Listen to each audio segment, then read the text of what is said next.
which says something about grace, divine grace.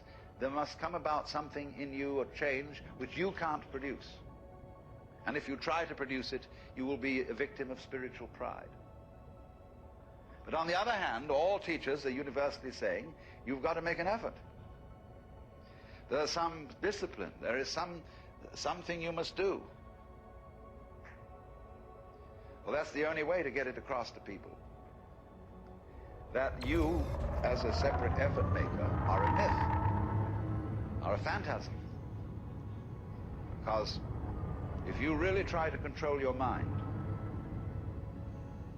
and only think the thoughts that you think are good thoughts to think, you will find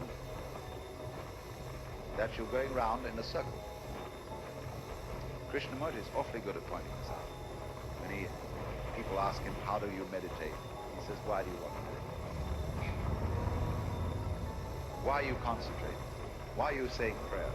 Why do you think you should believe in God? And it always comes up because I'm just a son of a bitch. I mean, I'm out for my own good, and this seems to be the way. So he says, you see, you don't have any genuine love at all. It's all fake.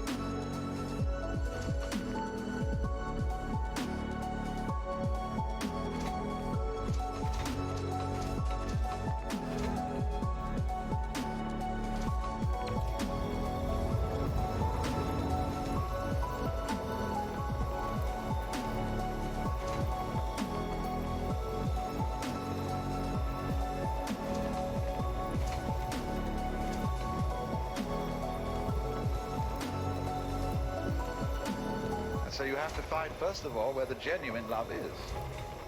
Now, you love you, don't you? That's genuine. We won't argue about that. But then, when you start from this, I gave a talk some time ago to the Air Force. Their camp, or lab where they make weapons, do all the research. And they got a bunch of us there who were ministers and philosophers. And they had the nerve to ask us what was our basis for moral behavior, personal moral behavior. Why is So I said, my basis for moral behavior is pure selfishness. And I'm talking, after all, to realistic people here, and I don't think we need to be sentimental and beat about the bush. After all, you're all warriors and fighters and so on, and you know how rough things are. Charging battery. I'm going to say to you frankly, I'm out for me. But of course, Charging I battery. don't do it in a tactless way. That's so I don't go weird. around and hit people over the head and say, give me this, give me that. I'm much more subtle. I say good manners and please and how nice you all are and so on, and finally people feel massaged psychologically into a state where they'll give. But then I said after that, there's some things that bother me. The first one is, if I love me, what do I want? And furthermore, who am I?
Because if I'm going to be realistic about getting what I want, I've got to be pretty sure what it is that's me and what is the state of desire in me. If I am desire, see, if I am a center of desire, what's it all for? I think of all the things I want. But it so turns out that none of them are me. When I say I want dinner, We're so doesn't mean I'm back going to eat right meat. as they're about to get into my cart hold. Any pleasure I can think of is the enjoyment of something that I hadn't thought of defining as myself. Because I like my sensations. I like what happens to my body when I take a fine wine and down it. But then what's the difference between my body and the wine? If I say I like the wine, I also mean I like me and the wine together, mixed it. But then I don't eat you or a friend or a lover in the same way as I drink wine. I live in association like them. But then I'm loving things that aren't formally supposed to be me. And as I go into it, in other words, as I investigate what I mean by me, I find that I can't put any limits on it. That I cannot experience me without you, or without the other. And they're inseparable. But you don't find this out until you investigate, until you really go into the question, what do I want? And that's the most important investigation anyone can make.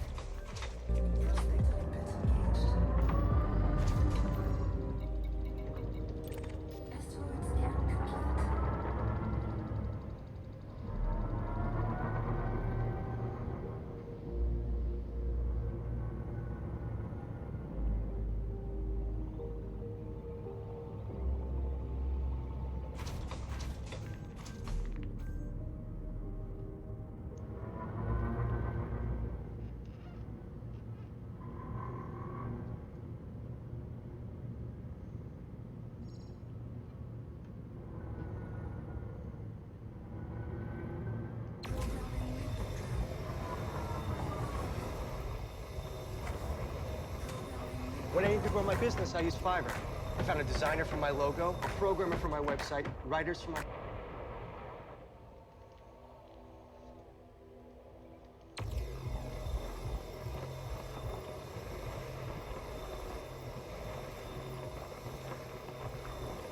I'm going to talk to you this evening on the subject of the spectrum of love.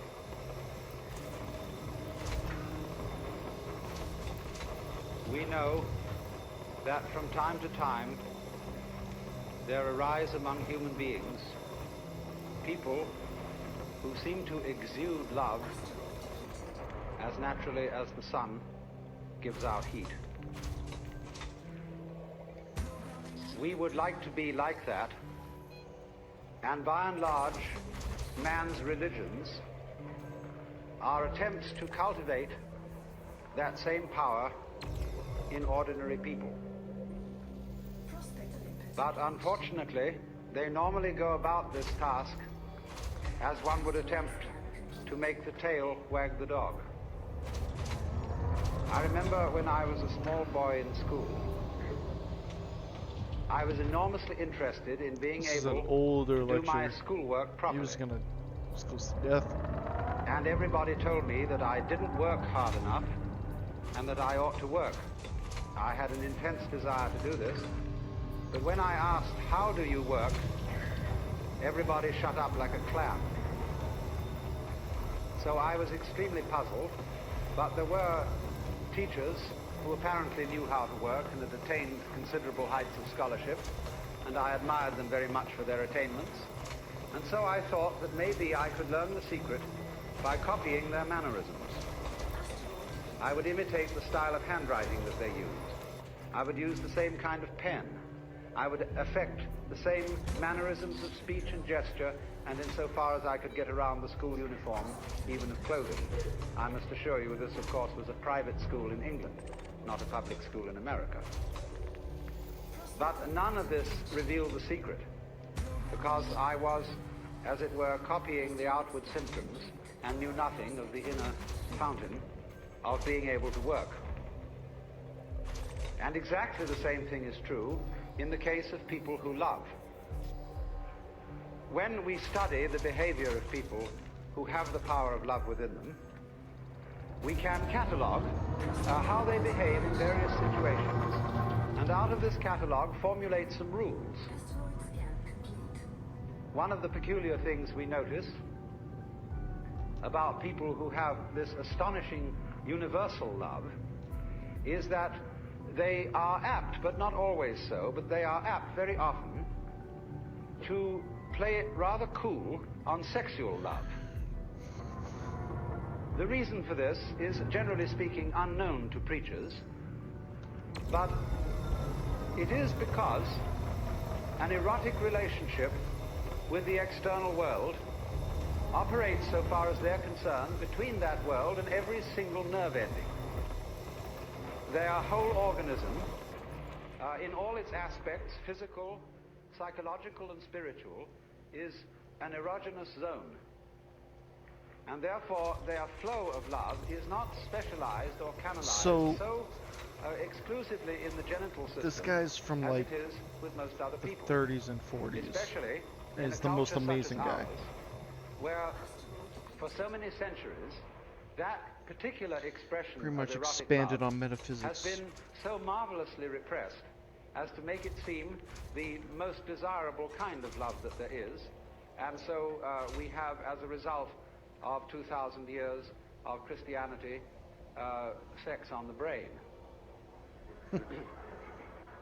Way back then I This was is doing the always same right place thing. for it.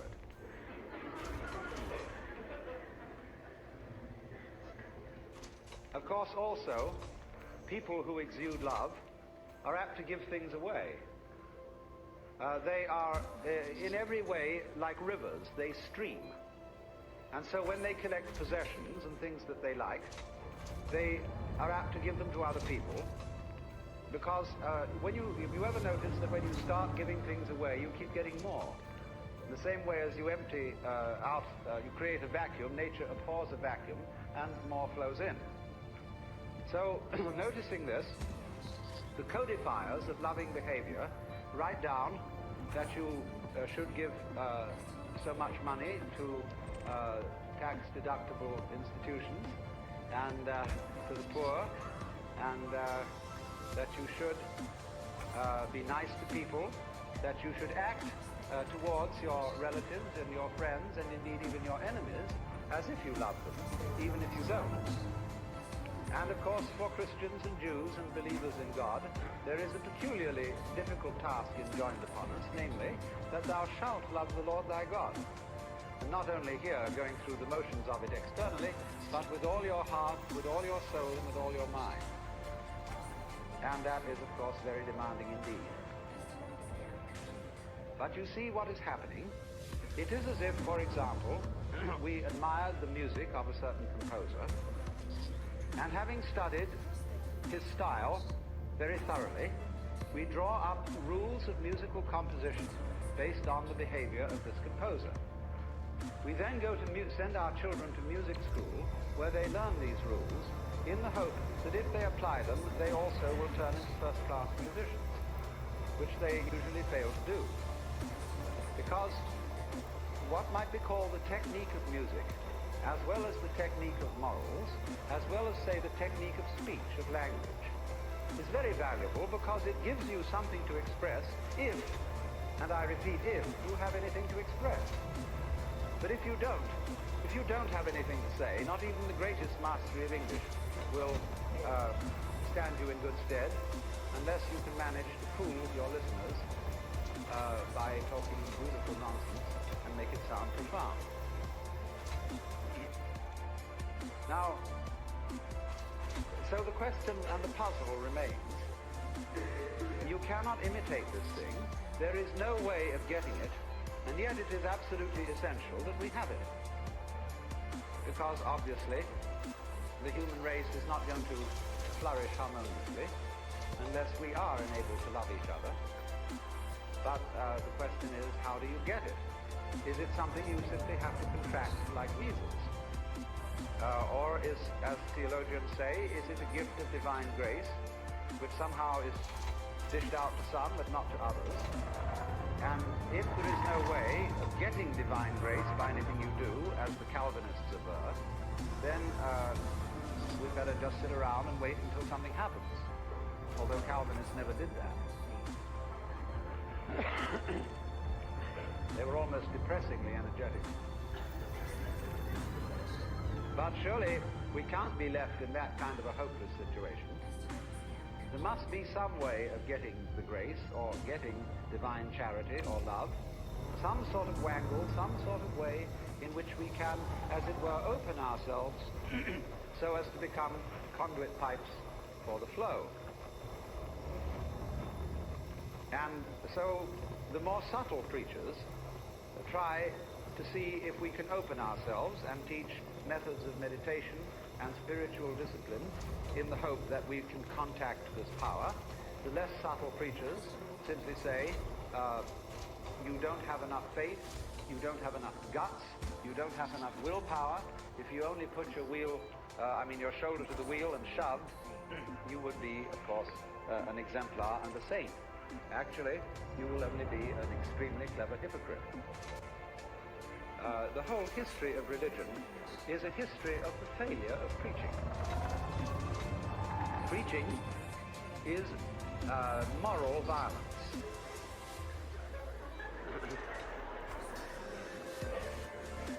If when you deal with the so-called practical world and people don't behave as you would wish they would, you get out the army or the police force or the big stick, and if those strike you as somewhat crude, you resort to giving lectures.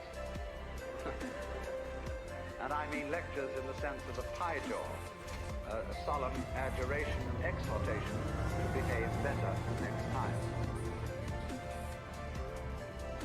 Now, let us look at some of the practical consequences of adjuring people and commanding people to love. Many a parent says to the child, nice children love their mothers. And, of course, I'm sure you're a nice child. You ought to love your mother, but not because I, your mother, say so, but because you really want to do so.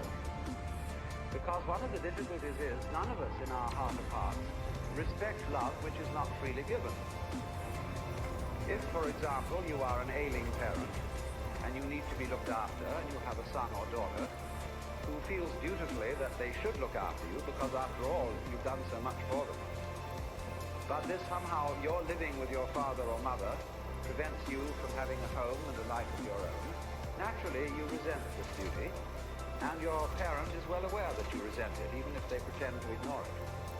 They therefore feel guilty that they have imposed upon your loyalty, and you, in turn, can't really disclose from yourself the fact that you hate them for getting sick, even though they couldn't help it. And therefore, nobody enjoys the relationship.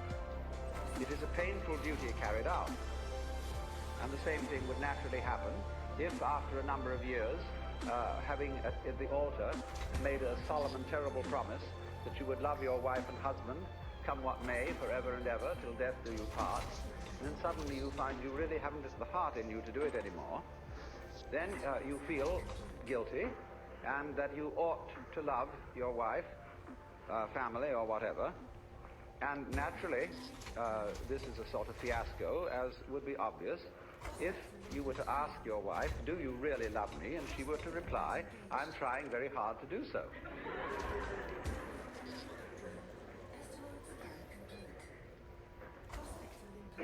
You see, the difficulty of it is this.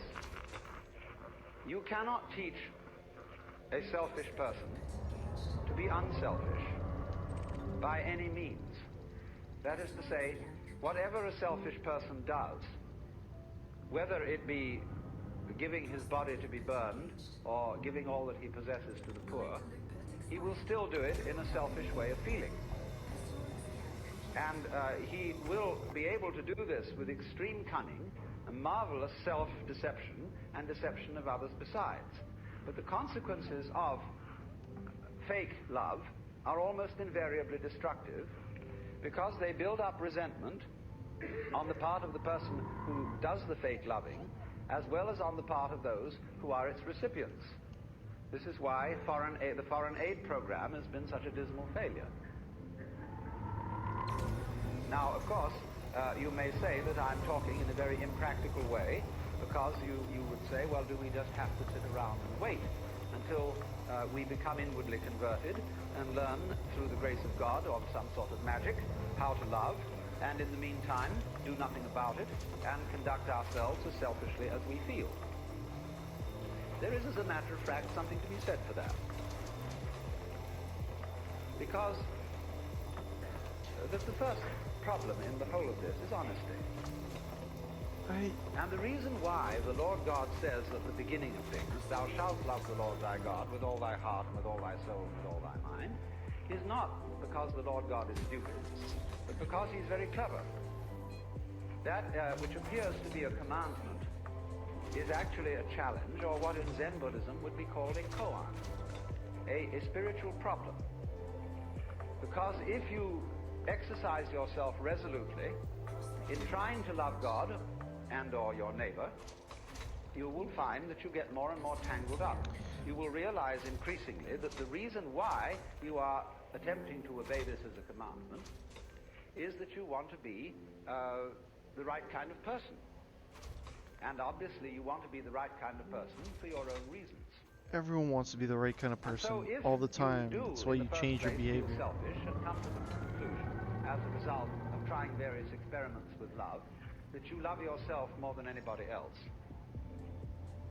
the proper thing to do is to investigate your self-love, to find out why you love yourself and what you mean by yourself when you say you love yourself. For the reason is this: love is not something that is a sort of rare commodity. Everybody has it. Existence is love. But it's like water flowing through a hose. It depends in which direction you point it. So everybody has the force running. And maybe the way in which you find the force of love operating in you is that you have a passionate like of booze, or ice cream, or automobiles, or good-looking members of the opposite sex, or even the same sex. But there is love operating. And people, of course, tend to distinguish between the various kinds of love. There are good kinds, such as divine charity, and allegedly bad kinds, such as, in quotes, animal lust. But it should be understood, I think, that they are all forms of the same thing. But they differ in rather the same way that the colors of light, of white light, divide into the spectrum when passed through a prism. So we might say that the red end of the spectrum of love is Dr. Freud's libido. And the violet end of the spectrum of love is agape, the what is called divine love or divine charity. And that in the middle, the various yellows, blues and greens are friendship, human endearment, consideration, and all that sort of fellow feeling. But it's all the same thing. And so the thing is, first of all, to get it moving, to follow whatever kind of love you have in the first place. Because you cannot control love until you have some to control, until you have it running. You've got to get your car running before you can learn how to drive it. You will not become a skillful driver by sitting at a still car in a garage any more than you will become a skilled dancer if you simply never move your arms and legs. And so the first thing then is to discover what indeed you do love, if anything. And you will find there is something. And then go into the nature of that. Now, it's said that selfish people love themselves. I would say that that is really a misunderstanding of the whole thing, because yourself is something that is really impossible to love. There are various reasons for this, but one obvious reason is that loving oneself is as difficult as kissing your own lips. oneself, when you try to focus on it, to love it or to know it, is oddly elusive. It always slips away like the pursued tail of a dog who is trying to get hold of his own tail. So to pursue your own end has some difficulties about it.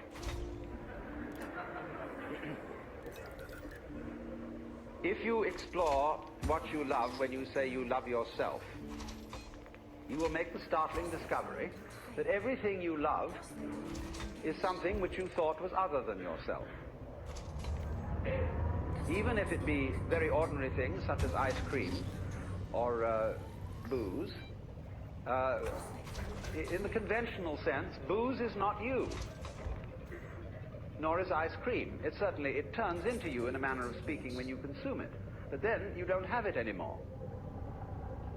And so you look around for more in order to love it once again.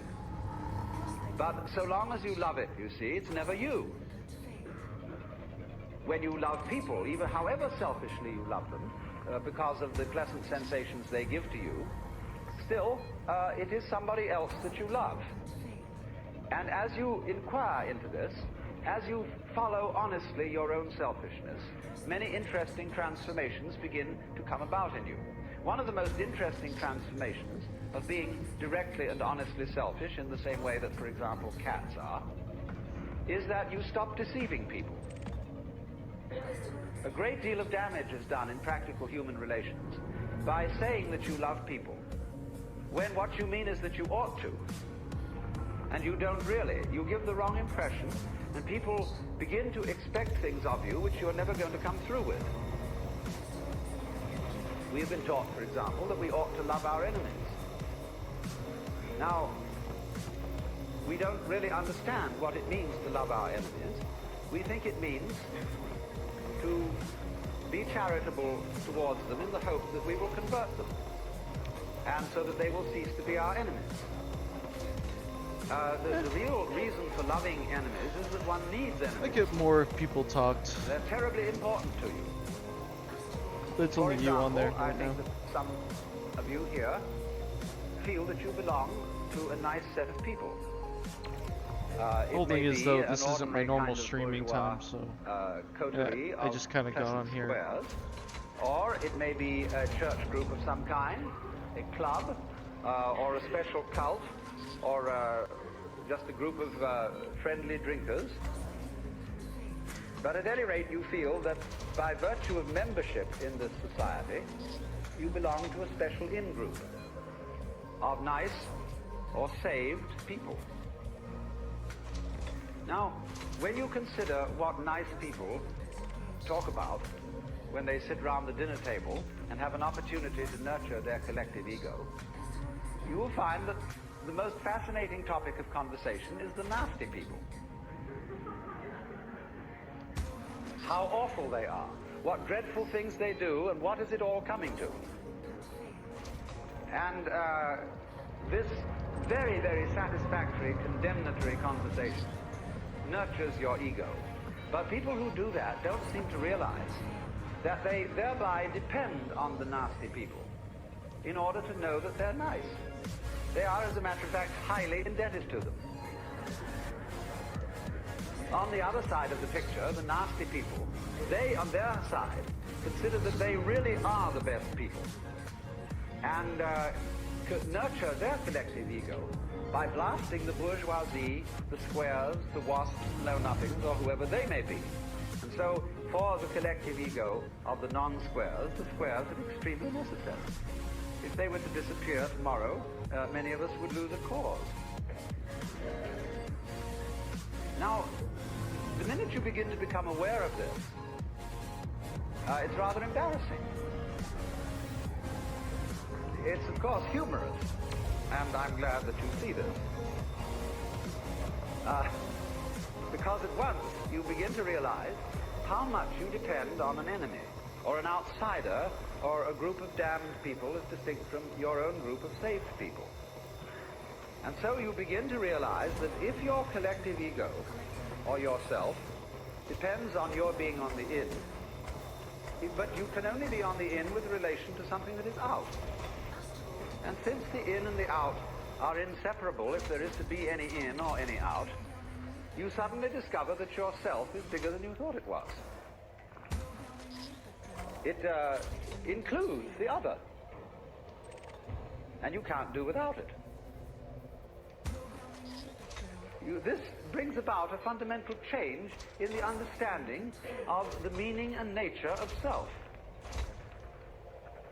And thereupon, there become a change of attitude to other people, even if you continue with some formal opposition to them and disapproval of them. When then you are honestly clear with yourself what you like and what you dislike, and then at the same time yourself begins more and more to include things that were hitherto defined as being not yourself. Jesus. Your love, which is what you That's are, why I hate mining here in begins to Boron. express Everyone's itself mining in Boron quite in different naturally instances. and It just unaffectedly makes in a wider the way. game run like shit. Now, to trust oneself to be capable of The thing love, is, it's not to the bring internet or out anything love, else, in other because words, everything to, else runs 100%. It's the function game servers that are in stuttering. a sociable way, Because there's and too in a many creative particles way, going out at one time. is to take a risk. It's a like, gamble. I can jack this thing up to ultra. Because you may not come through with it. And in the same way, when you fall in love with somebody else, or you form an association with somebody else, and you trust them, they may, as a matter of fact, not fulfill your expectations. But that risk has to be taken. The alternative to taking that risk is much worse than trusting and being deceived. In other words, to live together, you have to take risks. There will be disappointments and failures and disasters as a result of taking these risks. But in the long run, it will work out. My point is that if you don't take them, the results will be so much worse than any kind of wild anarchy that could be conceived. You see, here we are now as a highly disciplined human race, with all kinds of rules and religions. And what are we about to do? Blow ourselves completely to pieces. Is this really, was this all a good gamble? Because you see, in tying up love in knots and becoming incapable of it, you can't destroy this energy. You turn it, when you won't love and you won't let it out, the thing comes out in the form of self-destruction. The alternative to self-love, in other words, is self-destruction. Because you won't take the risk of loving yourself properly, you will be compelled instead to destroy yourself. Because you see, in tying up love in knots and becoming incapable of it, you can't destroy this energy. You turn it, when you won't love and you won't let it out, the thing comes out in the form of self-destruction. The alternative to self-love, in other words, is self-destruction. Because you won't take the risk of loving yourself properly, you will be compelled instead to destroy yourself. So, which would you rather have? Would you rather have a human race which isn't always very well controlled and sometimes runs amok a little bit, but on the whole continues to exist with a good deal of honesty and delight when delight is available? Or would you rather have the whole human race blown to pieces and cleaned off the planet, reducing the whole thing to a nice scoured rock with no dirty disease on it called life? But I repeat the point that is necessary to understand this whole thing, that love is a spectrum. There is not, as it were, nice love and nasty love, spiritual love and material love,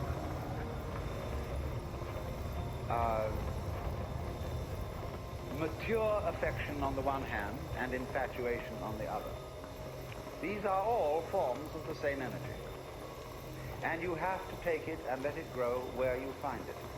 If you find that only one of these forms exists in you, if at least you will water it, the rest of the plant will blossom as well. But the essential prerequisite from the beginning is to let it have its way. Have its way.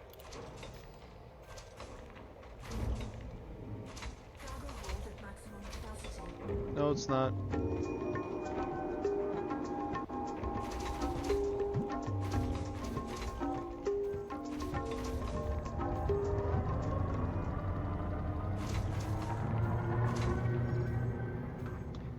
I received a visit from a woman who, as a result of listening to these talks, was wondering if I could help her to regain an experience which she had had while undergoing a surgical operation. As is generally known, anesthetics sometimes induce peculiarly vivid and unusual states of consciousness. And every now and then a person under anesthesia will undergo a specific and particular experience which is of the utmost fascination. It's the kind of experience which I suppose we would ordinarily call mystical or spiritual, and which, while it lasts, carries the most powerful sensation of understanding with complete clarity and certainty what is the mystery and meaning of the world. This occurs sufficiently often to have been made a subject of experimentation.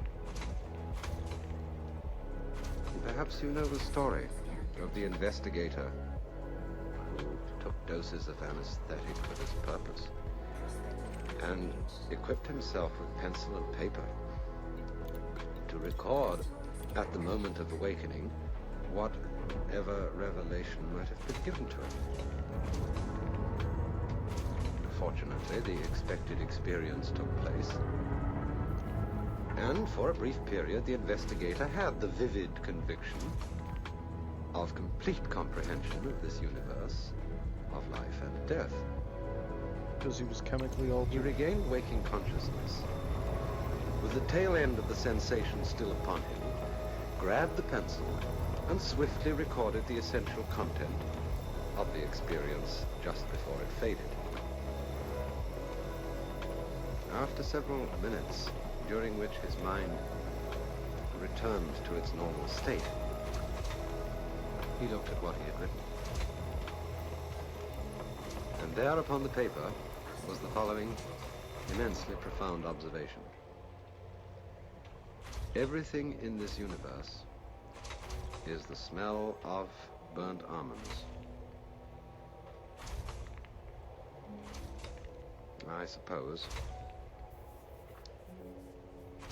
that all sensible and hard-headed people would agree that this is just the sort of inanity to which all these mystical revelations ultimately boil down. In the clear, cold light of rational consciousness, the seemingly inspired and utter convincing knowledge of dreams, of drug delusions, and of mystical experiences comes down to just this sort of idiotic anticlimax, masked in the poetic or exotic obscurantism of such phrases as all is Brahman or the divine unity beneath the multiplicity of the world.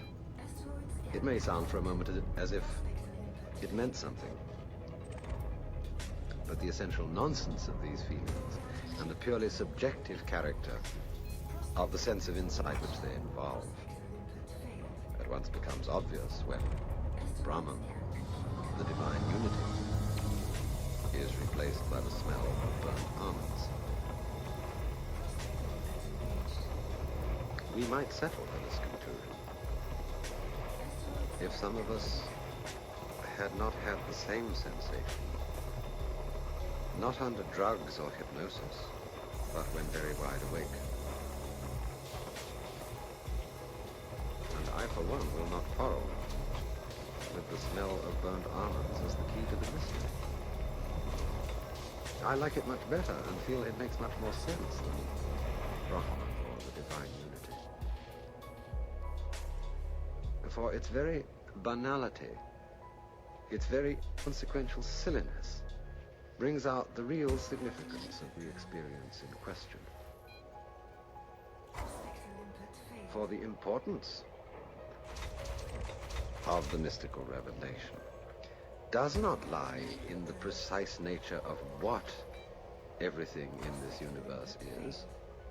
It can be God or Brahman or burnt almonds or applesauce or anything you like. Its importance lies rather in the simple sensation of wholeness, in the part of the sentence which runs, everything in this universe is, no matter what. For the conviction which has come to the experience is that his habitual sensation of isolation from his environment, from the rest of the world, is an illusion, and that as a corollary, his own deeds and misdeeds, fortunes and misfortunes, are the same process as the changing seasons and the circling stars. And unreasonable as it may seem, this gives him the sensation that his whole life, past, Of course you present, explain and it. future, is somehow perfectly natural and in order, and that he himself is not just the mind enclosed in the skull, but the total process of the world.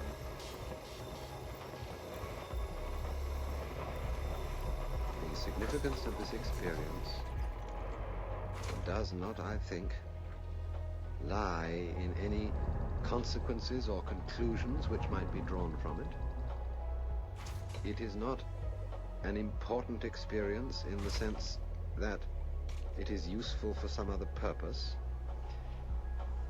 It's simply like playing or listening to music, which is obviously phony in the very moment that we do it for some ulterior motive, such as to appear cultured or to convey an ideological message. Its significance for human beings is not like that of, say, the second law of thermodynamics, but like that of the Mozart sonatas or the arabesques on a Persian rug. The significance of useful knowledge, like the second law of thermodynamics, is precisely that by applying it, human beings may be enabled to go on experiencing such things as music or love or mystical insight. But what could I say to the woman who, under anesthetic, had once had this experience and wanted it again more than anything else in the world? Go and have another operation? Get yourself some ether, or mescaline, or lysergic acid, or take up yoga, or get thee to a nunnery? There are still other, and much too pat, answers to this question, as that she is failing to revive the experience by the very act of seeking for it.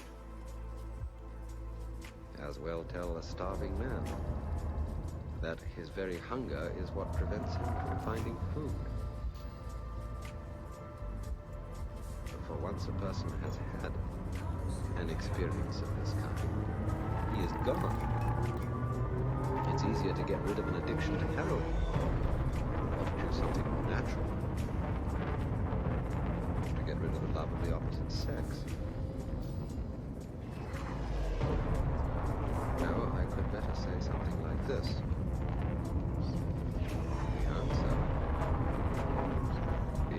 in the very experience which you have had. Didn't you know then, for certain, with utter clarity, that your whole life, past, present, and future, was somehow, as you yourself put it, part and parcel of that universal harmony which the Chinese call the Tao? Wake up. Voice control enabled.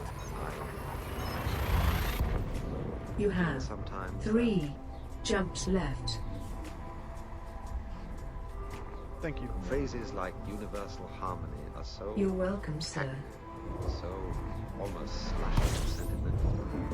It's terribly difficult to begin to find the right word for this kind of thing without sounding like Voltaire's Mr. Pangloss, without sort of jumping on this best of all possible worlds business. Because the thing isn't like that at all. It's very, very much stronger than the feeling that this is the best of all possible worlds. And the curious thing about it is it glosses over anything. You have 2 It makes the most jump awful left to things go. seem that way too, without at the same time making them cease to seem terrible. It's very peculiar.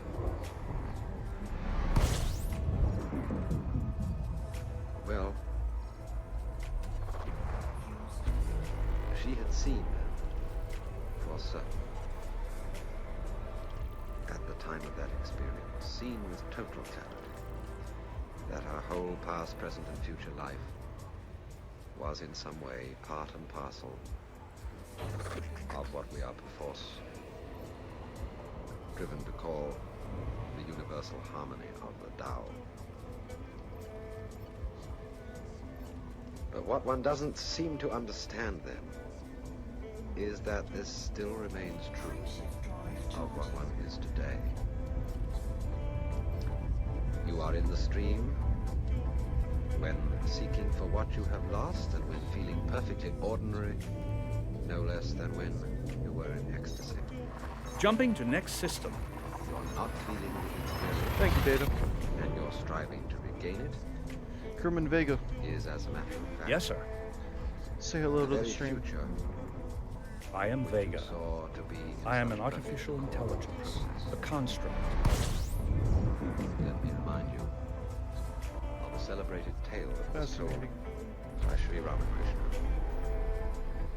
The story of one of his disciples who had learned from the master that all the multiplicity of this world is the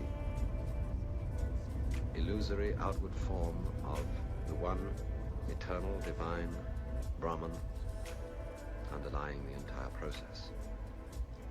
And having sat and listened to this exposition, the disciple got up and went his way, and in passing down a rather narrow street, he saw an elephant coming towards him, and Mahout riding on top of the elephant.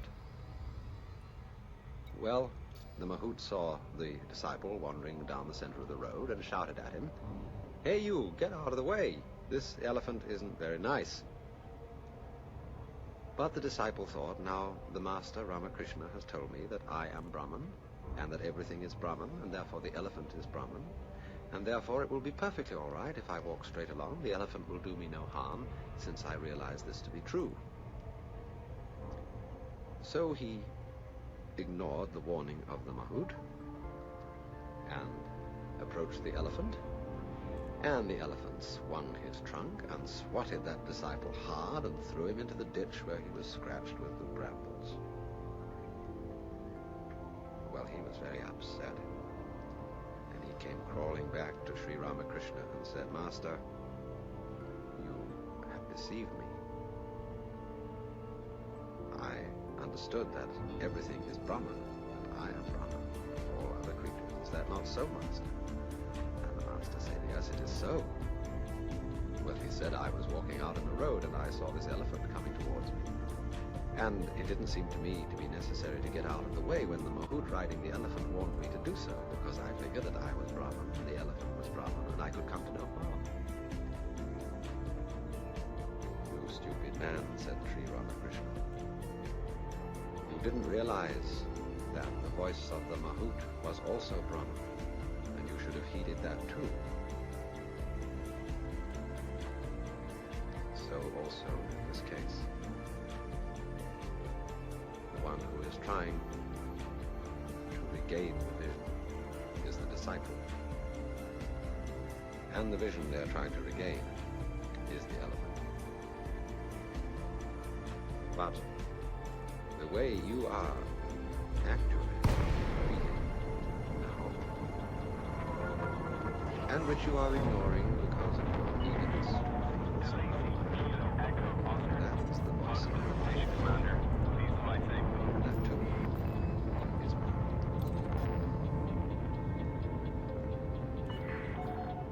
With the 9 times green out of docking 10, lights to your right, your landing an pad will observation be of this kind to the right of you, at the rear of the station. I'll transfer power to shields. and will fall No, thank as you. flat as being told That's a negative. that everything in this universe is the smell of burnt arms. About the 10th time, it will dawn upon you as a statement of total and luminous clarity. 3,000 meters from touchdown. I do not think we need have any fear that this 10th time will never come, for in other circumstances it has come again and again. Think back to school days, where with the utmost care your teacher explained Deploy landing over gear. and over the Gear mysteries down. of percentage, sentence structure, or daylight saving time, and you consistently failed to see the point. And then, suddenly, something clicked in your mind, and the principle became clear. There is a Chinese poem which says, "Words do not make a man understand. It takes the man to understand the words." Would you like me to perform routine maintenance? No. No, thank you. Ship is on the ground. Perform landing checklist. It's good to have you with us, Commander. Now, today, we are living in an age which is quite peculiar. Because in the world of science, there are no longer any secrets. Because the method of science requires that all scientists be in communication with each other. And therefore, that every scientist, as soon as he has discovered something or got a good idea, he rushes into print.